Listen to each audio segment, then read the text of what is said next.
All right. Hopefully this mic working. It's working. While I adjust shit. I decided I didn't like. Where am I? I don't like these lines for whatever reason. I like the rest of it.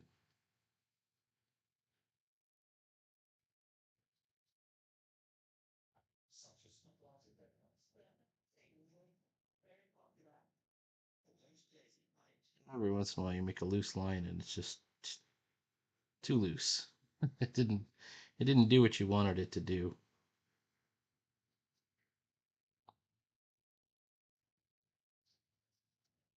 Hmm. Let me continue to set this up so that I can see what's going on.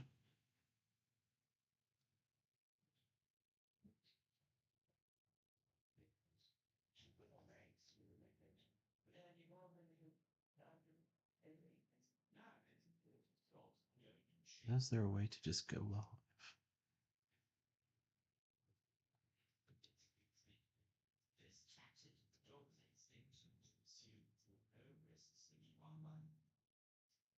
Okay. Oh, it works. Okay. All this is good. Okay, I want to focus on make sure my volume is down and I'm not doubling.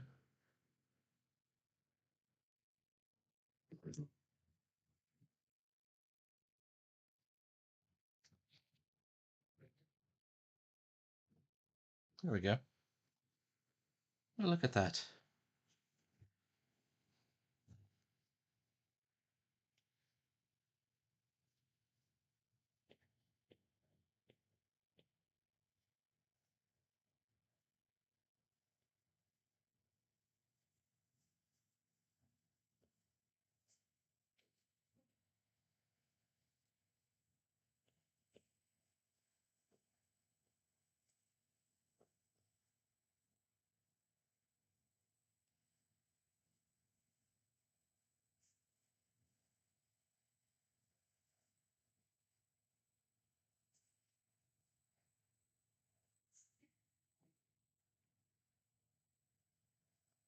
Dokely.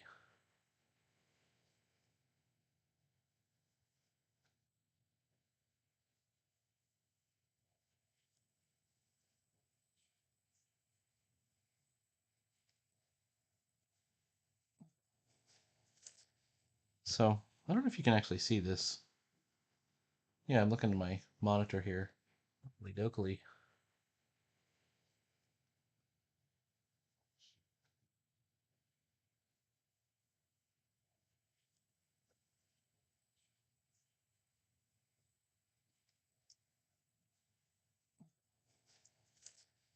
So I don't know if you can actually see this. Yeah, I'm looking at my monitor here. Dokely can be seen. All right, so this panel right here.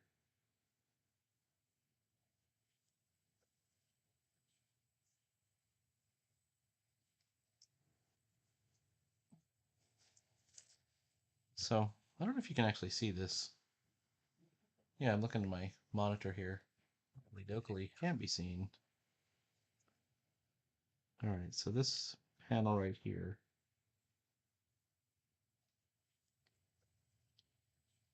This is where Snapper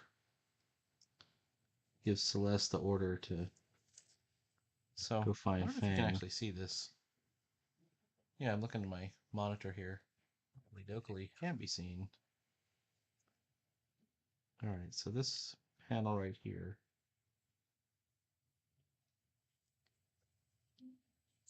This is where Snapper, here we go, gives Celeste the order to.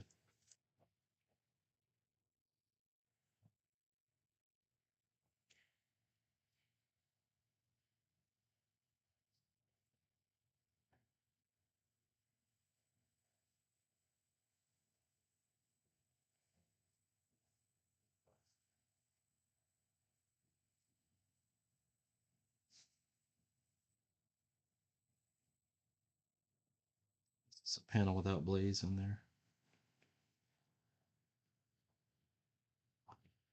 I have to admit, when I make these stories, I'm not sure which characters are going to be the ones that turn out to be people's favorites.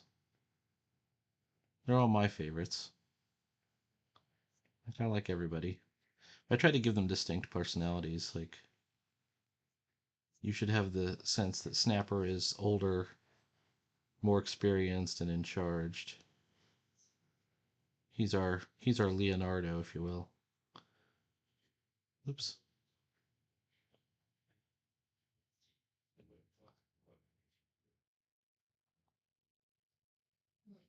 While Celeste is more studious and loyal. And then Blaze is a big show off.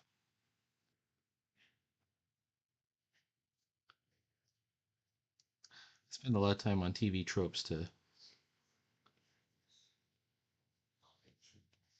studying, you know, what are some cool ways to arrange things.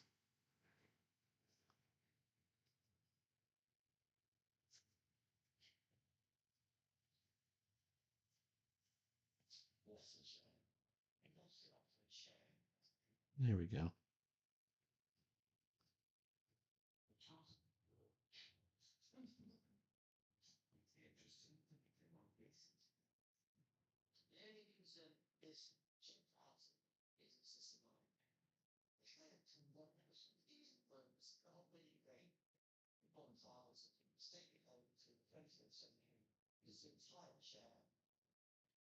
I'm not sure I did this lower line very good.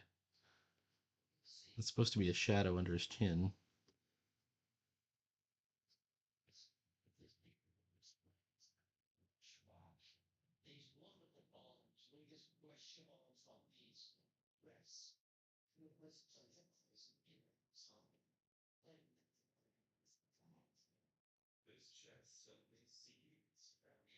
There we go.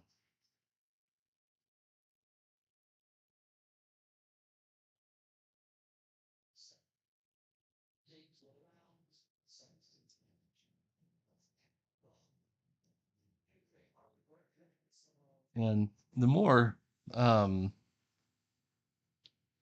like the further I get down the line,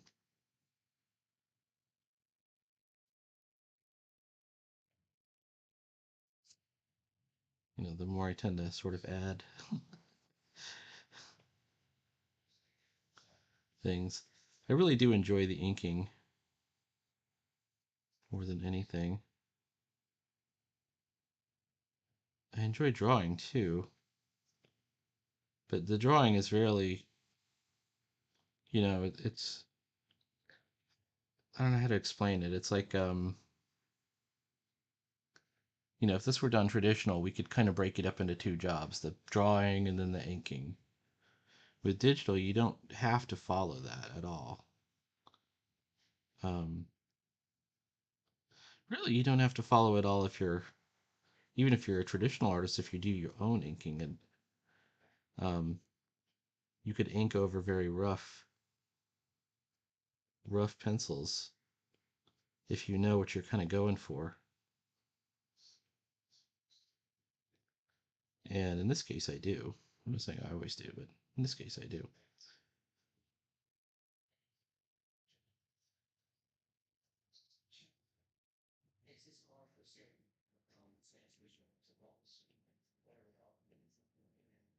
So my rough pencils look like this.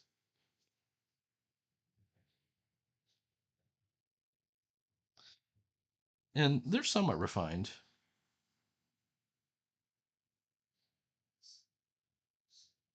But they're not the most refined, I guess.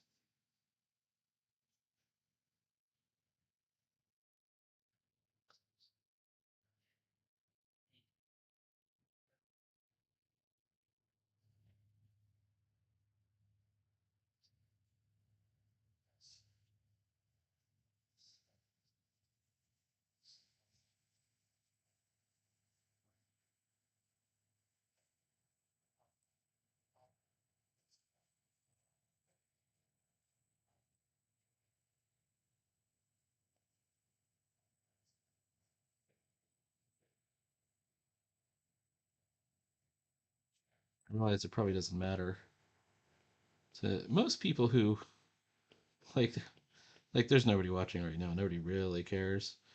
Um, but eventually people will watch this and they might have questions, and they may not really care about the Beast Rangers so much. The Beast Rangers are sort of character of the moment.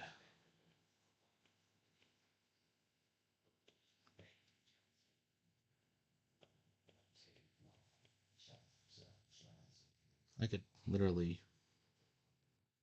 ink anything. I could go and get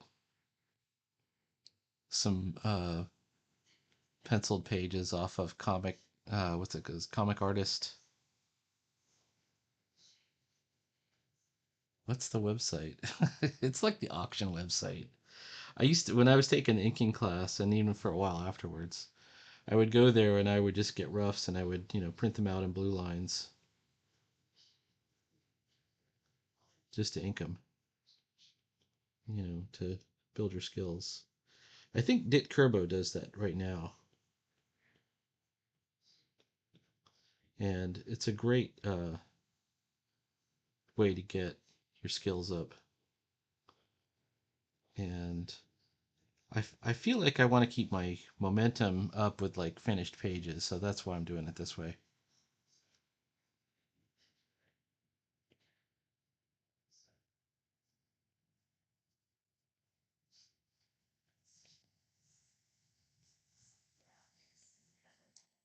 I would assume most of the good people of the earth have something better to do on a Friday night. But not me. I am here trying to build my skills, trying to increase my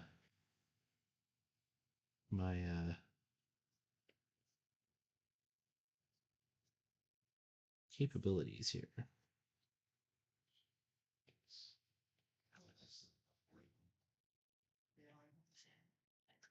All right, how about this?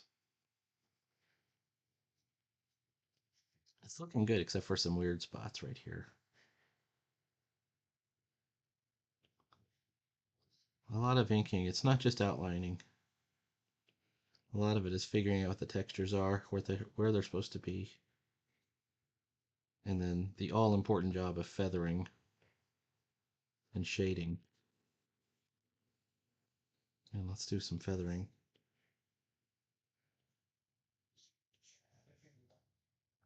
So we can do some feathering right here.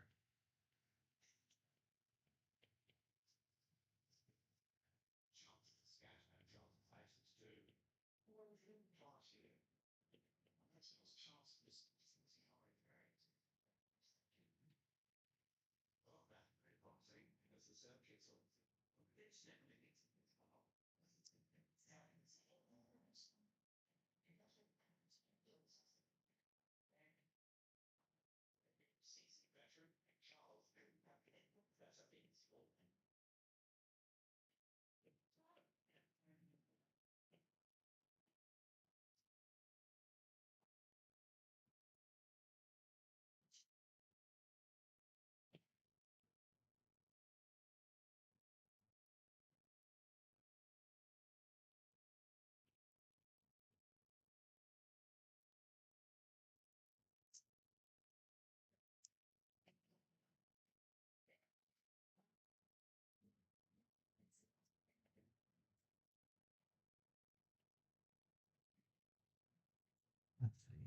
Tomorrow,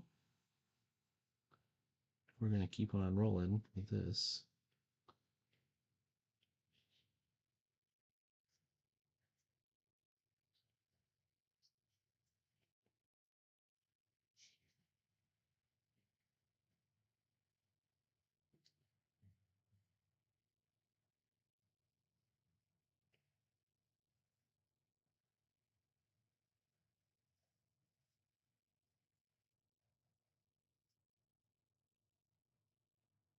Oh, tomorrow early, I got to go drop the car off.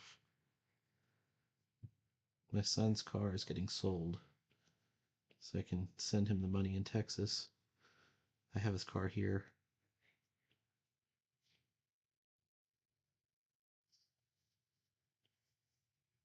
And hopefully he can take some of that money and get himself a new car or something, figure something out.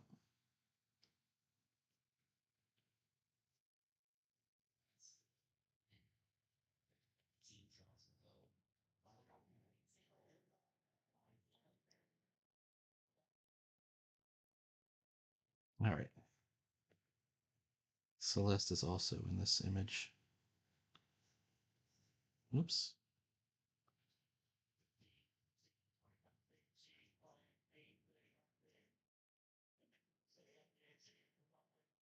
I wonder if I should do it like this or like that.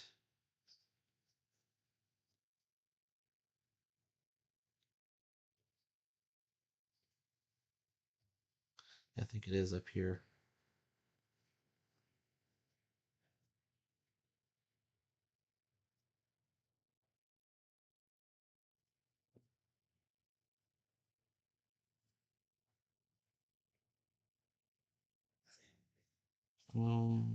Down here.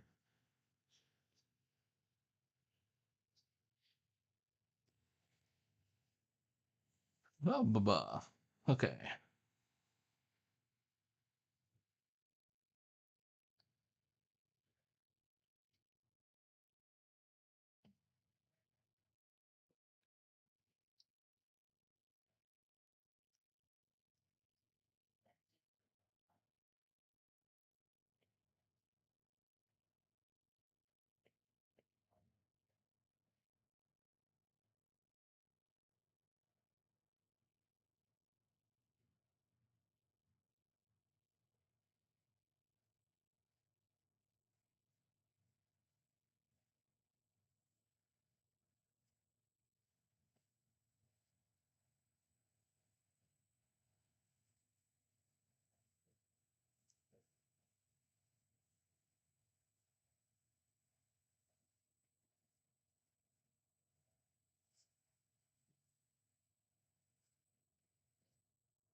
I'm looking at it and I'm wondering if it's.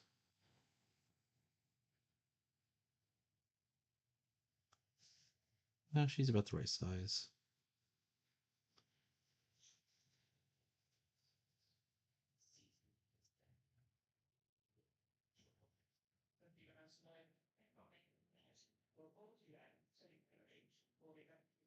Sometimes I find myself kind of ignoring what the pencils were suggesting.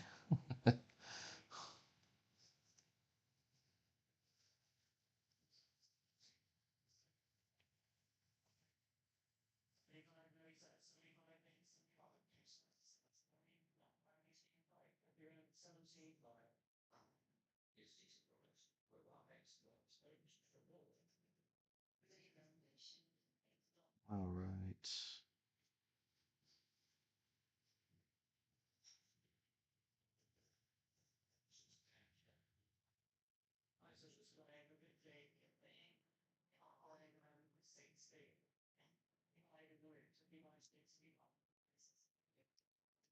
Come on, come on.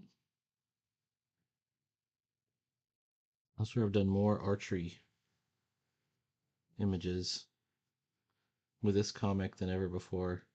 Well, one thing's good about that is I'm not afraid to draw the various archer stuff at this point. You know, like holding the bow or whatever.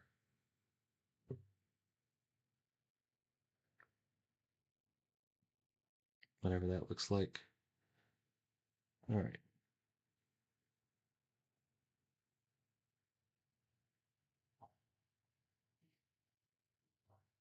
I like the star.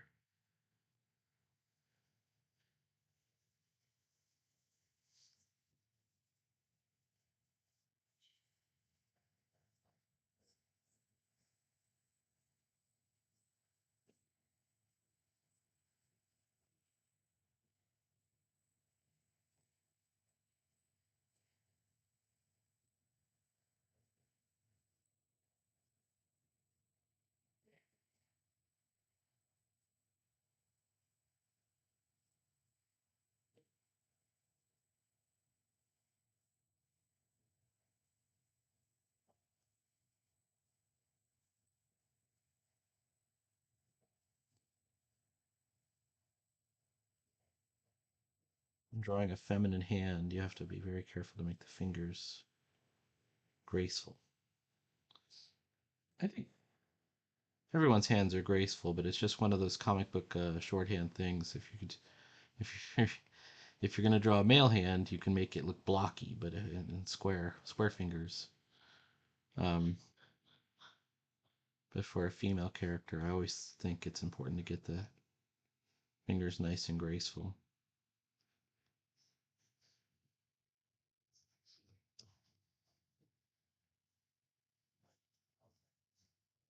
And that. So this is the back wing, and I'm not sure I got getting it right. So I think I need to go much further.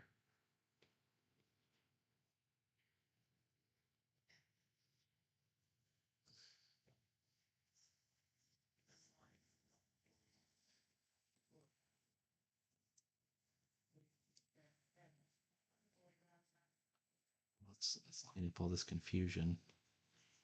This is her mane, her hair.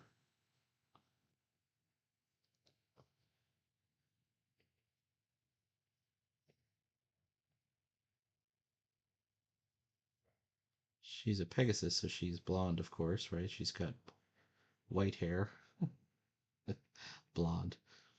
Um,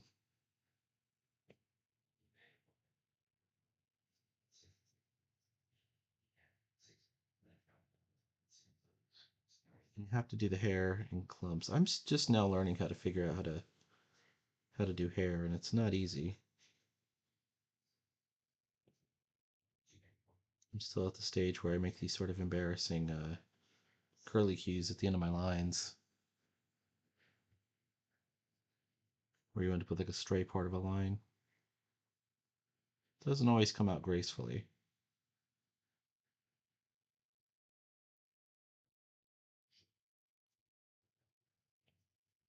Perfect.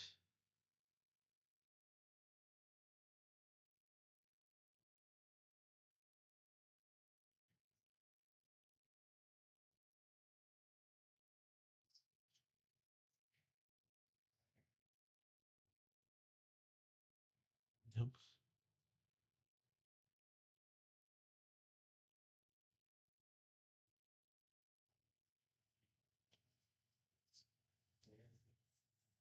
I know I want to like thicken up the lines at the base by her where it meets her neck here.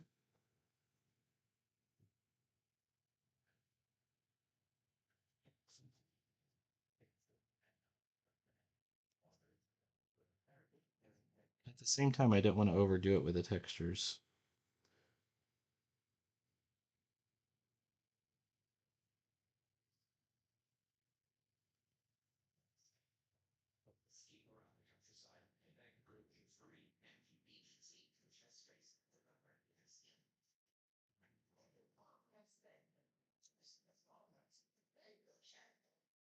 We're getting there somewhere.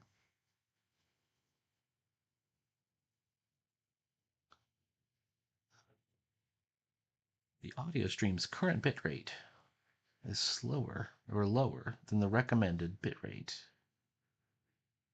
I'm okay with that. I hope I'm loud enough. I've got the mic up like right here, like all the way up. Oh, oh yeah.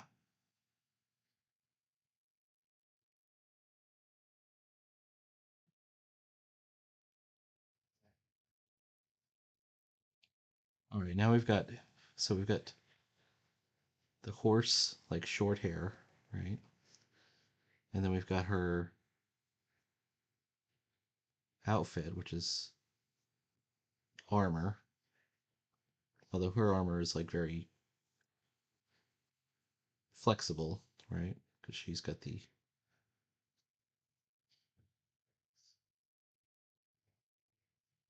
archery powers. And then we also have, because she's a Pegasus, she's not just a horse. Also have to do feathers. And I am still a noob. drawing wings and feathers. Whenever you get the offer, like some artists will say, "Hey, any requests for inking?" And I always say, "Show me how to draw fire, water, feathers, like any texture." And it's not because I don't know how to draw a version of all those things. It's just because I want to see how they're doing it. And, often there's something you can kind of add into your understanding.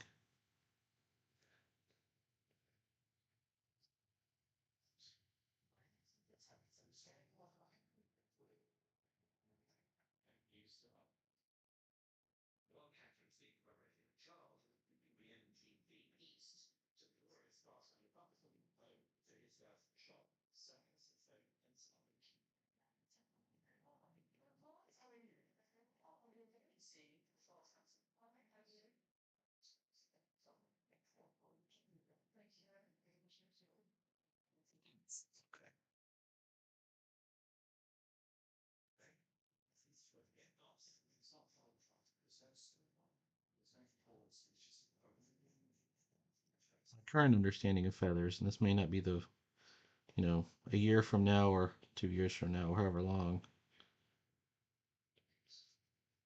I may have a completely different understanding of how to draw feathers. But I think of them as sort of like having two sides, right? If this is the feather, and then the underside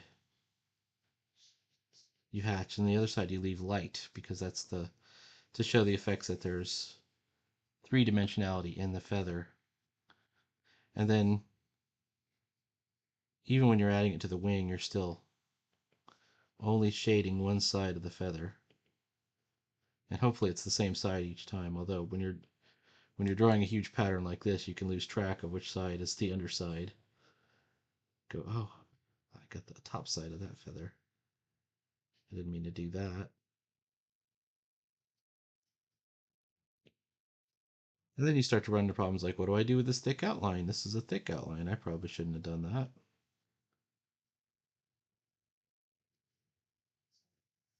And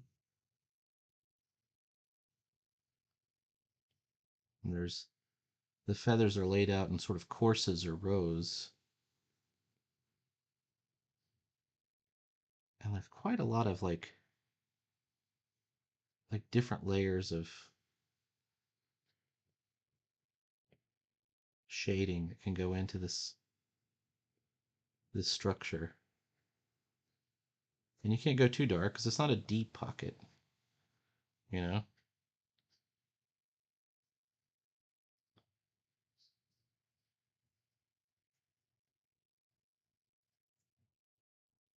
I was looking at Joe Kubert's Hawkman. I think that's the kind of, for me, that's the standard we should be, checking on. And strangely enough, it's kind of hit or miss. Like on his covers, Kubert is immaculate. The covers are incredible. On the interiors, sometimes he just kind of lets it go.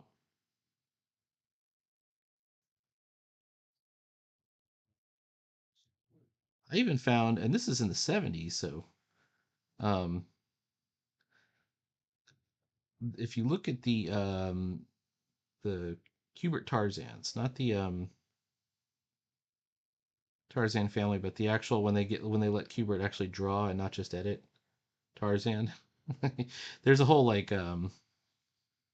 collection that's out for right now. Um, there's it starts out and it's kind of like a retelling by some British sailor with or he's not a sailor, maybe he's like a hunter or something like that, but he's got the red hair and a mustache and like a pith helmet. And I'm reading through, and he's like, "Oh, it all started when Lord and Lady Greystoke decided to take, you know, a ship to the New World, and Lady Greystoke was pregnant." And then like 6 or 7 issues later, um, because it dives right into the Tarzan story at that point, and we just see Tarzan, the apes, and everything, and he's grows from childhood to being the Lord of the Jungle. Um, 6 or 7 issues later, it flashes back, and it's that same redheaded guy, and he's like, and that's why we're here in the jungle today, looking for evidence of Tarzan or whatever it is. And I'm like, wow, that's a really familiar looking shot of that guy's face. And I go back and I like page back a few pages. It's a photostat. He used the same picture. He didn't even bother to redraw the dude, even though it was like 6 or 7 issues later. I guess nobody would have noticed. Or maybe it doesn't really matter because it's just comics.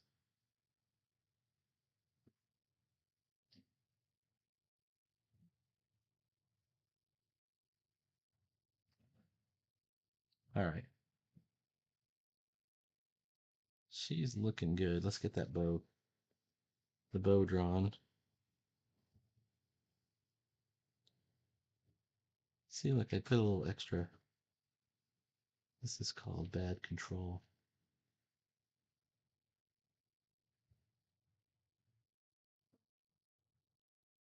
When you're holding it, I would think you would have two knuckles in the middle, right? And then your thumb kind of comes up like that.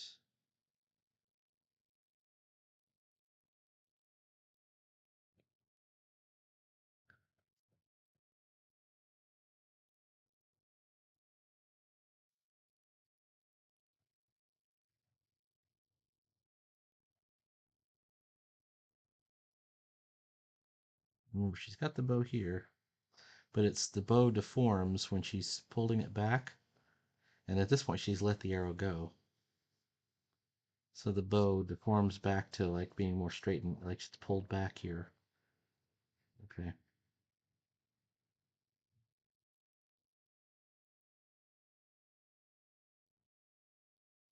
All right, let's do the.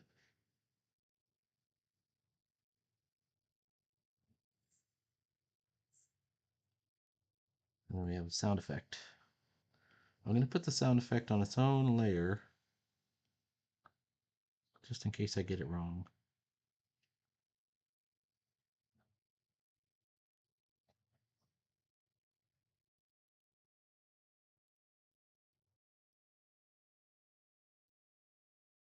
Wailing. All right.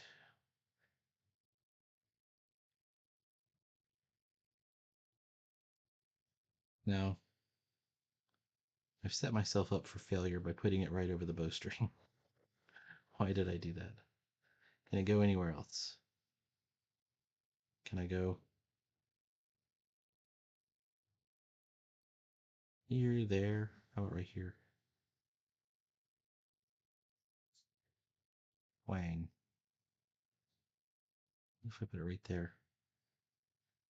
And then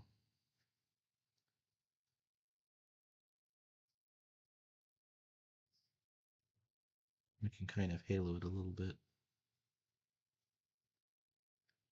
We'll have the motion of the bowstring.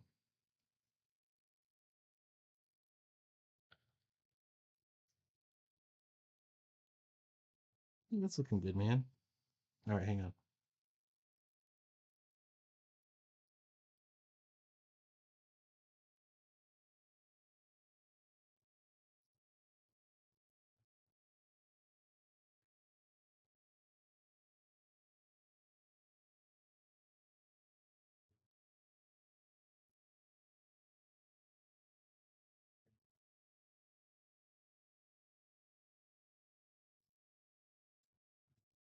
Okay, all that's looking good. These are my bubbles. Technical pen. Celeste.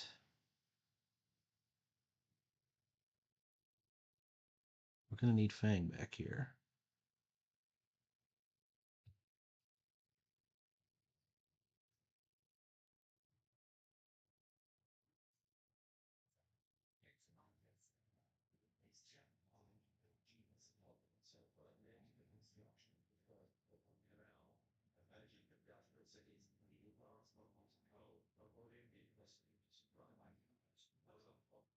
hang on. Bip, bip.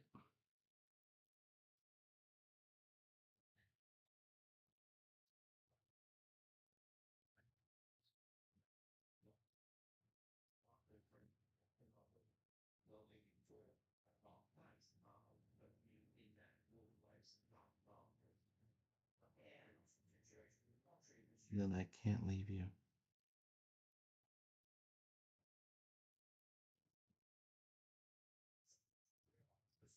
Why here? Why did I place these like here? Two reasons.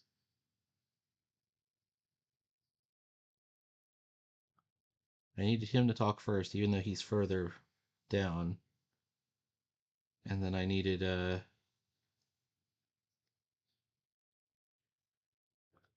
I think this is good. It kind of works. I kind of almost want to do something with more black here, like to throw in more black. What if I on the same black on the same twang layer, I could probably do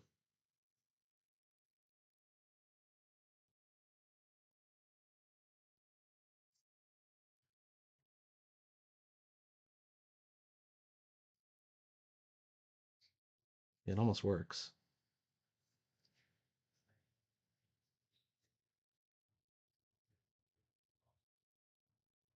Okay.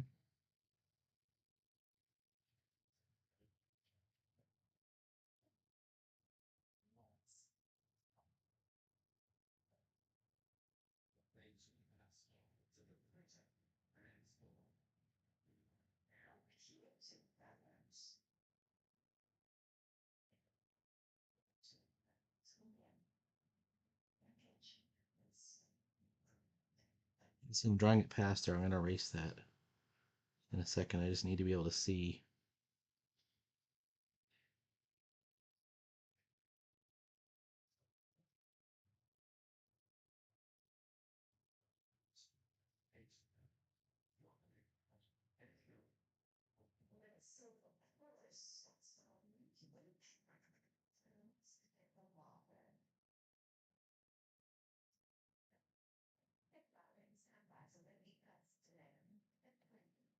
All right, prepare for disaster.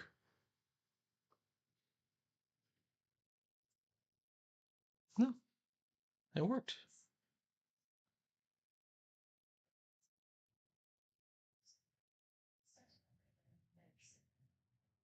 That's cool. Let's do it. I think we might need to leave a cutout for the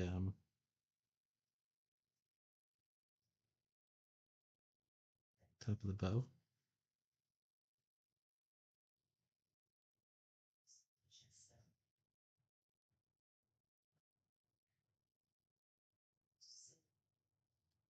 And I think I need to also fill in this black area back here, or at least like we're still on the special layer. I would like something like this, right?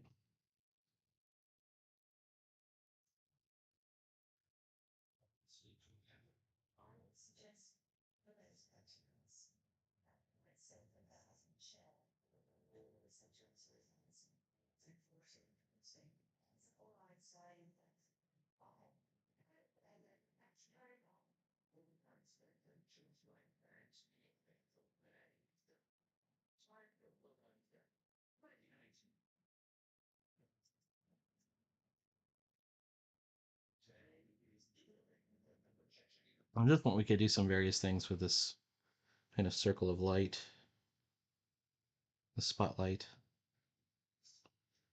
Like you could throw in some focus lines. I don't know if I will.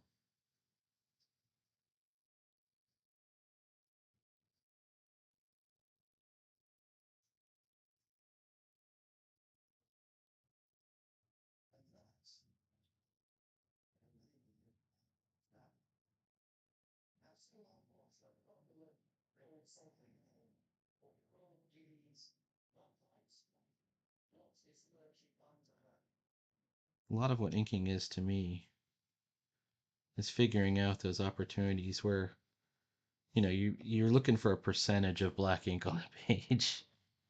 It's not even a question of, does this need to be black? Um, that you want some black in there. You want to get some black ink in there.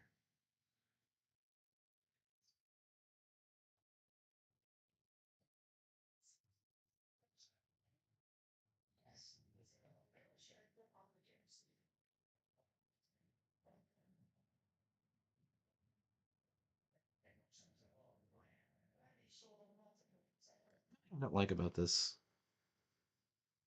is I don't like the shadow under the chin.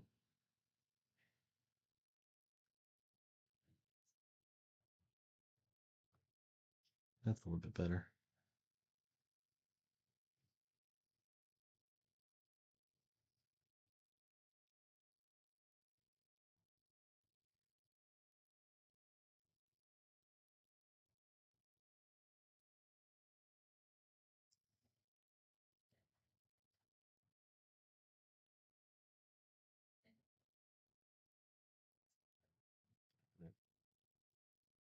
Cartoon language.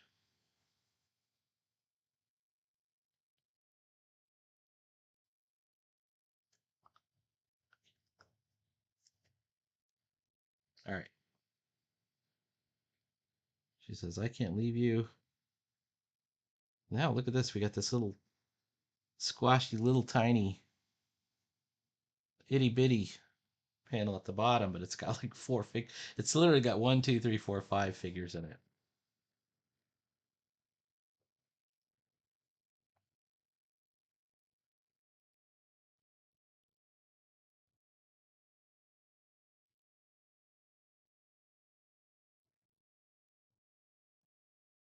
All right, so to start with, in the foreground is a piece of cave.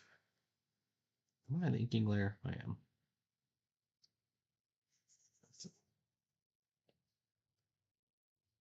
And then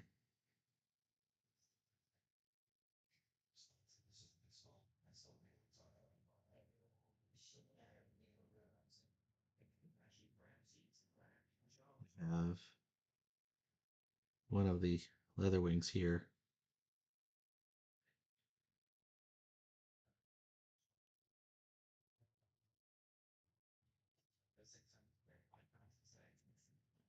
That's seen from behind.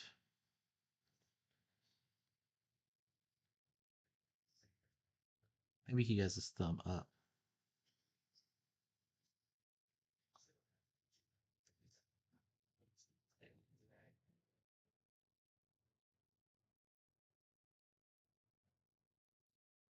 Oh, I'm gonna have this thing done before I know it. Maybe I should stop, slow down, or just keep up the rock.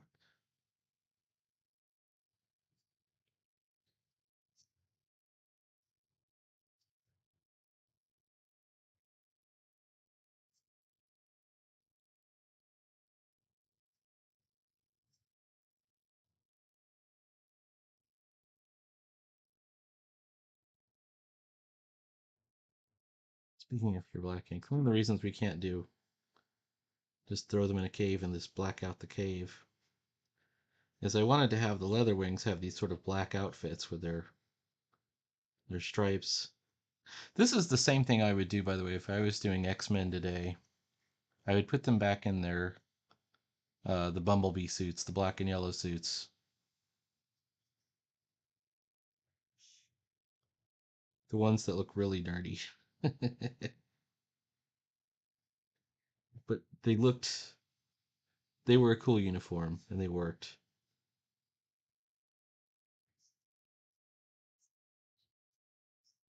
All right.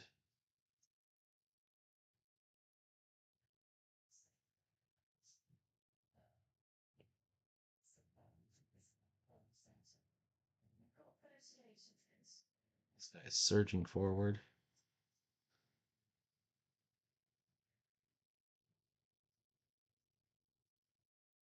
Mm.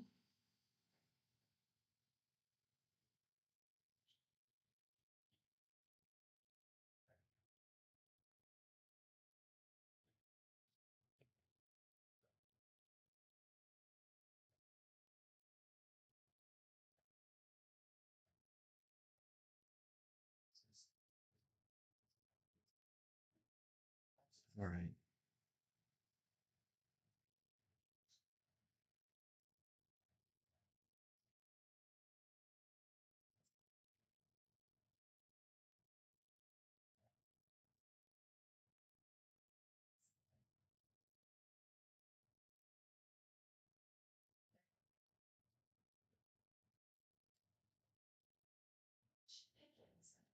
One of the things I didn't quite work out ever, and I probably should have, is how the capes attach in the back, the glide wings. It's would have would have behooved me to spend a little bit more time figuring all that stuff out, because then I've got a situation where I've got one, and luckily he's mostly behind a rocky outcropping, but hopefully that's what that comes off as. And then this over here, this is too thick.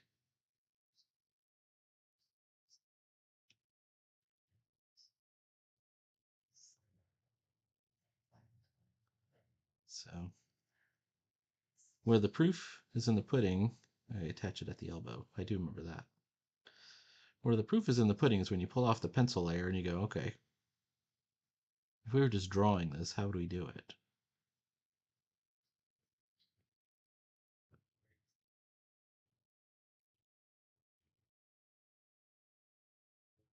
I have a feeling that, like, if I just took this entire thing, once it was done, lowered the opacity down and said, these are my pencils, and handed it off to another inker, they would probably do a better job. It's kind of sad. All right, let's see.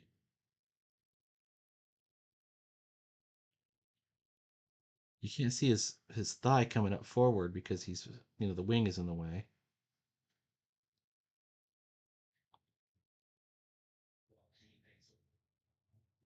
So let's make sure that we're drawing the wing.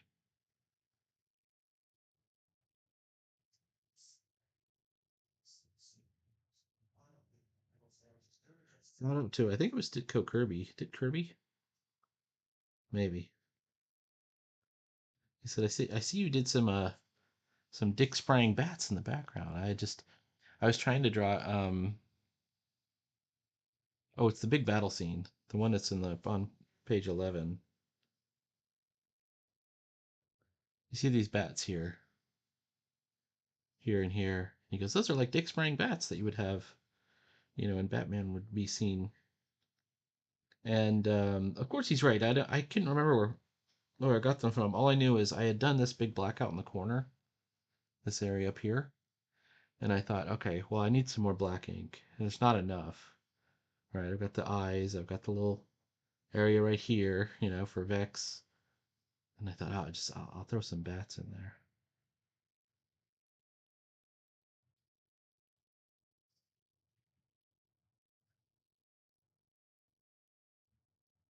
All right, actually, he's starting to look a little bit more coherent.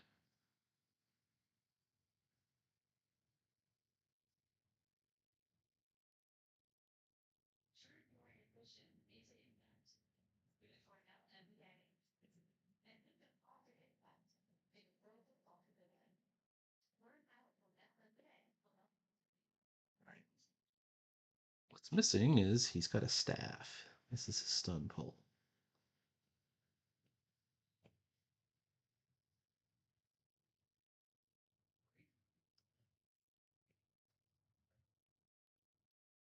And then there's another. I didn't want to descend purely into gore, so it's like um, Snapper's axe has kind of an energy zap to it, but this guy's too big, so it makes me want to.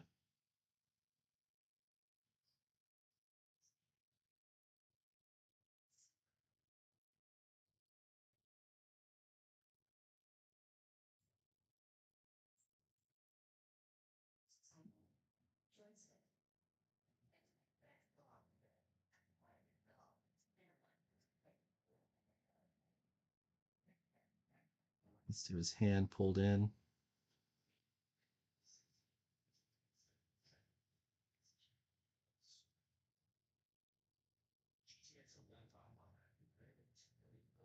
This is where I was going to have the original point of impact, but I think I'm going to have it like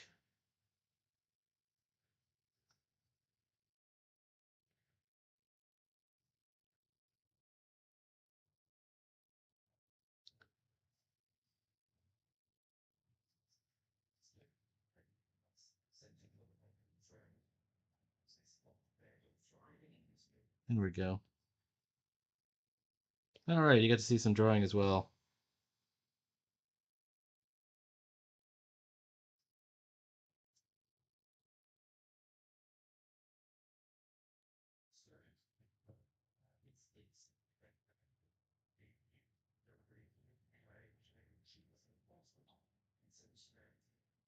It's increased three-dimensionality. Three-dimensionality?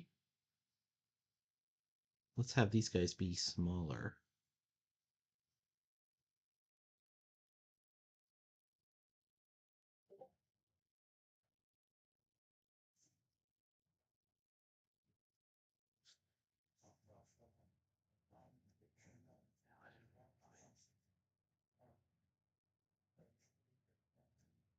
And then go now.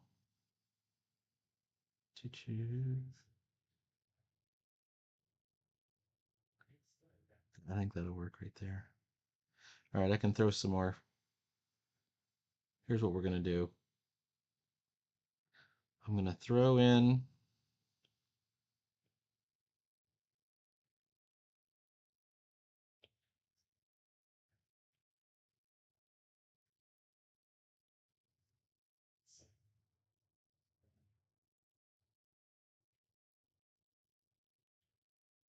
oops, what happened there?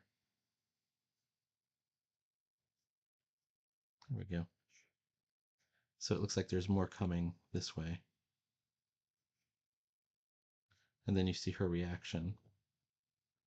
And this is her right hand. So her right hand is her, not the, he's holding the bow in her left hand. All right. We hit 53 minutes. I'm feeling good. 7 up. I'm feeling 7 up.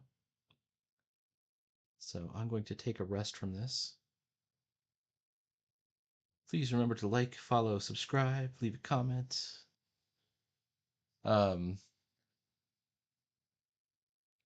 give in to the weirdos and haters in comics. There's just too many of them. All right, and keep on drawing. Talk to you later.